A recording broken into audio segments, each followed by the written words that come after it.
Et je sais que pour beaucoup d'entre nous, c'est difficile à accepter, mais je le dis avec sincérité, je rends hommage au président Joseph Kabila, président de la République.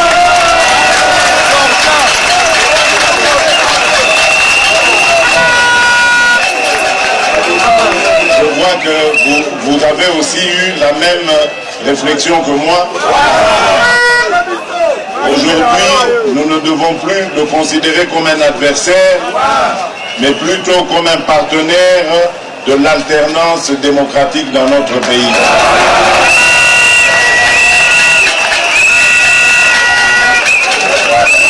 Nous sommes des démocrates, nous voulons instaurer la démocratie, nous devons commencer par prêcher par l'exemple, donc, et nous allons le faire. Nous le soutiendrons. Martin, c'est désormais notre candidat commun. Nous devons... Kabila est sérieux. Je vais vous le démontrer. Kabila, avant de quitter le pouvoir, a tali quelle est la formation politique sérieuse oyo et bundi bitumba oyo sangoya na butu kozambongo epananga atali alobi que c'est l'idée de presse.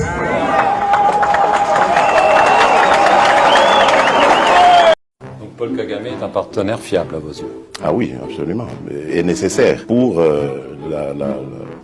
la paix et la sécurité dans la région. Voilà, mais je ne vois pas comment, en continuant à traiter Paul Kagame ou Yoweri Museveni d'agresseurs, de grands méchants loups, de diables et de tout ce que vous voulez, que je ne vois pas comment on peut réussir à obtenir justice et réparation. Donc il faut un moment. Et je sais que pour beaucoup d'entre nous, c'est difficile à accepter, mais je le dis avec sincérité, je rends hommage au président Joseph Kabila, président de la République.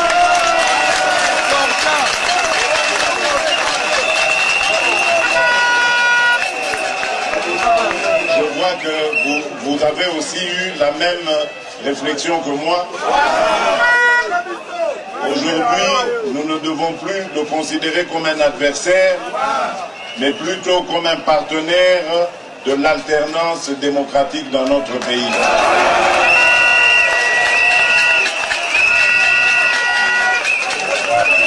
Nous sommes des démocrates, nous voulons instaurer la démocratie, nous devons commencer par prêcher par l'exemple, donc, et nous allons le faire. Nous le soutiendrons. Martin, c'est désormais notre candidat commun. Nous devons... Kabila est sérieux. Je vais vous le démontrer.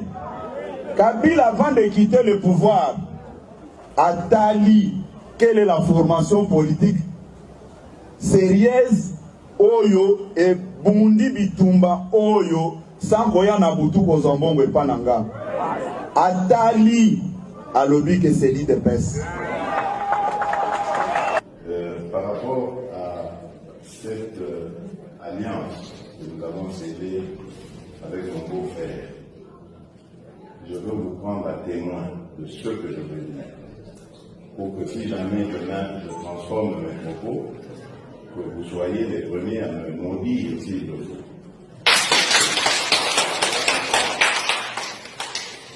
Je ne taillerai pas les termes de cet accord. Je suis avec lui et vous allez le voir dans tout ce que je vais faire. Je vais toujours être avec lui. Je sers le retard et tout.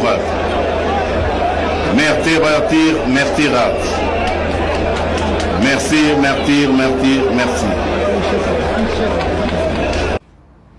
De toute évidence, et on le sait depuis sa prestation de serment, un dangereux malade était placé à la tête du pays. Un homme, comme on vient de le démontrer, qui ne tient jamais parole et qui rejette toujours la faute sur les autres. Lui seul est meilleur, tout le monde est mauvais. Il est le seul à avoir raison, pauvre Félix. Plusieurs observateurs estiment que cette vague d'interpellations cache une lutte de pouvoir entre Kabila et Tshisekedi. Depuis l'accession au pouvoir de ces derniers en 2019, ils tentent de se détacher de l'influence du camp Kabila qui avait encore une forte mainmise sur les institutions du pays. Pour les partisans de Kabila, toutes ces accusations ne seraient qu'une stratégie du régime actuel pour éliminer politiquement l'ancien président et son parti, alors que les tensions politiques restent vives en RDC. Mais pour les pouvoirs en place, il s'agit aussi d'une lutte contre l'impunité et d'un engagement envers la stabilité du pays. Un autre élément clé, c'est cette affaire dans les procès imminents des officiers supérieurs de l'armée accusés d'avoir abandonné leur position face à l'avancée du M23. Selon le ministre de la Justice, ces militaires auraient déserté lors de la prise de Goma en janvier et de Bukavu en février, laissant derrière eux des armes et des munitions et des matériels militaires. Ces accusations sont d'une gravité extrême. En pleine guerre contre un groupe rebelle soutenu par un pays voisin, la désertion de ces officiers a eu des conséquences directes sur la sécurité du pays et la confiance dans l'armée. Le fait que ces abandons aient eu lieu dans deux villes stratégiques laisse penser que ces militaires étaient soit complices du M23, soit dans une situation de débandade totale. Le gouvernement affirme que ce procès vise à rétablir la discipline au sein de l'armée congolaise et à punir ceux qui auraient trahi la patrie. Cependant, certains observateurs s'interrogent sur l'ampleur de cette initiative. Pour eux, il est possible que ces militaires aient été forcés d'abandonner leur position par manque de moyens et qu'ils aient reçu des ordres des plus hauts pour se retirer. Ce dernier point est particulièrement sensible car il soulève une question cruciale. Ces abandons étaient-ils les résultats d'une stratégie militaire défaillante ou d'une stratégie orchestrée par les officiers liés au régime Kabila? Si la justice prouve que ces militaires avaient des connexions avec des figures politiques, notamment les membres du PPRD, cela renforcerait les accusations de complicité avec la rébellion portée contre l'entourage de Joseph Kabila. D'un autre côté, si ces procès révèlent plutôt un manque d'organisation au sein de l'armée et l'absence de soutien logistique pour les soldats sur le terrain, cela pourrait mettre en cause le régime actuel et sa gestion du conflit à l'Est. Quoi qu'il en soit, ces procès sont un tournant majeur pour la crise politico-militaire en RDC. S'ils confirment que des éléments de l'armée étaient corrompus ou infiltrés, le gouvernement aura un argument de plus fort contre les proches de Kabila. Mais s'il montre plutôt un échec structurel de l'armée congolaise, cela pourrait affaiblir la crédibilité du régime de Félix Tshisekedi et lui coûter un important soutien populaire. L'un des signaux les plus inquiétants sur Joseph Kabila, c'est son entourage et l'interdiction des sorties du territoire imposée à plusieurs de ses proches. Cette mesure a été annoncée par le ministère de la Justice dans le cadre de la lutte contre la rébellion du M23 et ses présumés complices politiques. En interdisant ces personnalités de quitter les pays, les autorités montrent qu'elles veulent éviter toute tentative de fuite et s'assurer que ces personnes soient présentes pour répondre aux convocations judiciaires.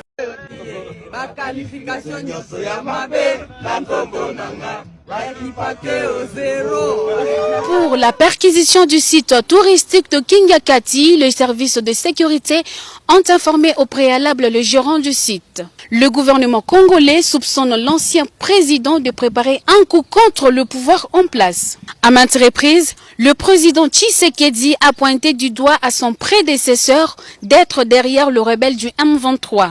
Son retour au pays annoncé dans la partie orientale renforce la conviction de Kinshasa qu'un coup fourré se prépare. La première perquisition menée à Limete a permis de ne trouver que 2 jeeps du type militaire, même si aucun indice n'indique une présence d'armes à feu. Pour le camp Kabila, il s'agit d'une énième provocation et il ne compte pas se laisser faire.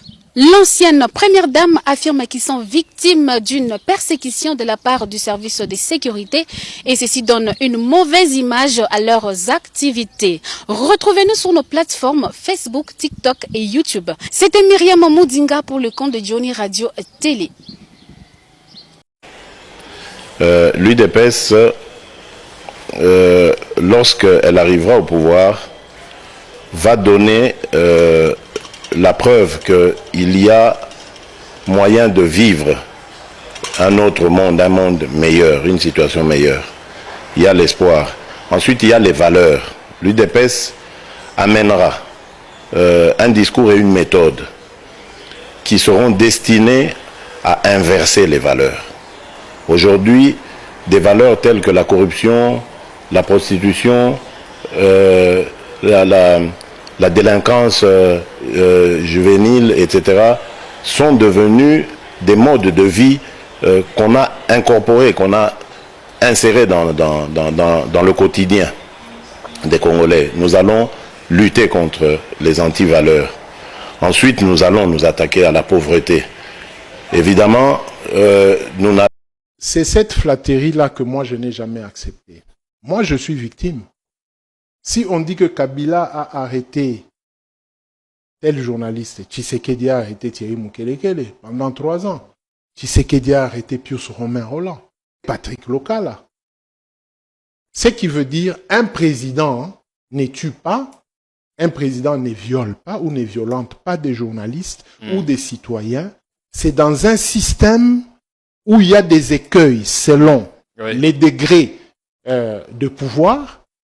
Et tout retombe sur le président de la République. Alors que nous, en tant que Bapanzi Sango, nous sommes là justement pour dire ce que le président ne peut pas entendre dans les conseils des ministres ou sur les rapports des services de renseignement. Sambo Sebe n'a pas dit la vérité au président. Non, il n'a pas dit la vérité. Qu'on ne se voile pas la face. Ah, vous avez évoqué le cas de Pius Romain Roland dont on parle. On s'en souvient même plus. Oui. Pius Romain Roland.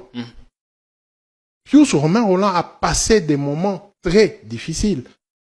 Jacques Ndala, on peut le prendre dans le cadre de son parti, mais Jacques Ndala, il est de la presse. Il y a eu Yves Bouya, il y a eu voilà. Bien d'autres.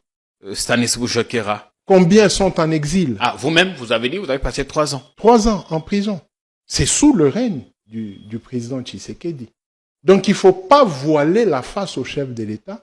Il faut lui présenter des aspects et lui promettre des améliorations afin que le CESAC, parce que le CESAC a fait une insulte sur, comment on appelle, notre corporation. Heureusement que Journaliste en danger a contré cette honte jetée sur nous. On doit rendre l'antenne. Qu'est-ce qu'on n'a pas dit? Bon, c'est le deuxième. Donc il est mandat finissant. Ouais. Ces choses-là vont les distraire. Beaucoup les distraire. Ça ne sera pas facile de clôturer ces négociations à 1 année. Ça ne sera pas facile.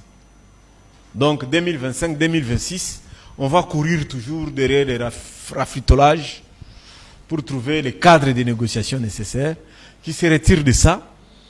Moi, je pense que le président devrait plus se concentrer sur le désenclavement du Kasaï. Qu'il se mette bec et ongle, qu'il arrête même de voyager, qu'il arrête même de manger si c'est nécessaire. Mais Kalamba Mbouji soit asphalté.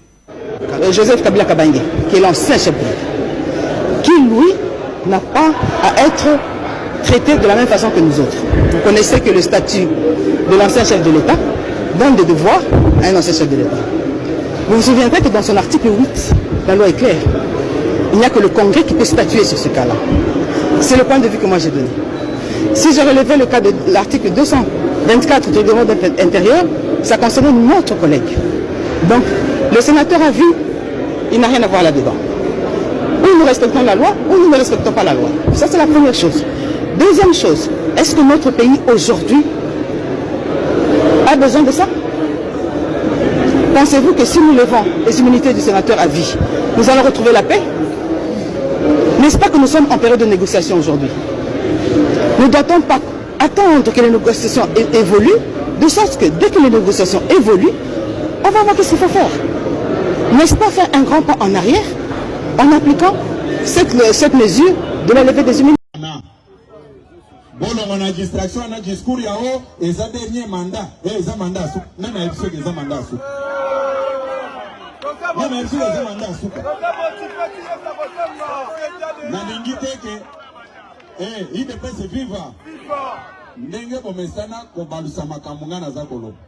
Nalingite que boke ndele susu kabuya lobby baza ko réviser constitution ngana lobby bongote.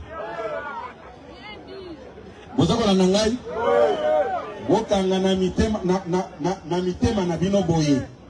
Situation oyo tozana ngo, c'est toujours Kabila qui est à la base ya makambo wana. Bien parlé mon général. Bozakola ngai batunaye baloba Kabila abimaki mokolonini bakene na DGM wana. Ayeb sabino DGM ya wapi oyo enregistraki départ na ye. Bozakola ngai ayebaki makambo nyonso eza ko Salem. Na ebilobi bakoloba oh non Kabuya na lobi. Je confirme ce que je vous dis. Kabila abimaki asignalaki même place tala. Ayebaki bien que batunaye bakosala makambo wana.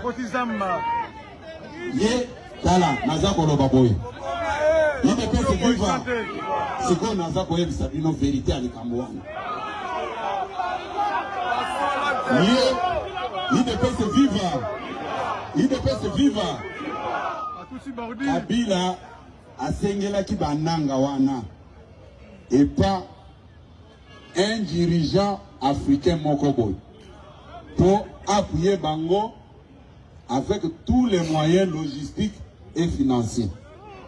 Bozakola nangai bino boti bolongo na ba distraction na bino wana. Botala ngo bien. Botala yango bien nasna ebisa bino place oyo. Nazalaki en Afrique de l'Ouest. Bayambakanga et pas président Niger. Na wazalaki na Ebonga, na wazalaki na Kabila Kabange, ngala lilayo Kabila. Kabila Raïse Kabange. Olele Raïse Kabange. Baboma Lumumba, Totikala na yo Kabila. Aujourd'hui aussi c'est Baboma Mouze, Totikala na yo Kabange. Muzakenda Totikala na yo Kabila. Muzakenda Totikala na yo Kabange. Ah, Joseph Kabila Kabange. Lambalia. Charismatique. Botala mininga ego biba après makambo. Muzakenda totikala na yo Kabila. Muzakenda totikala na yo Kabila.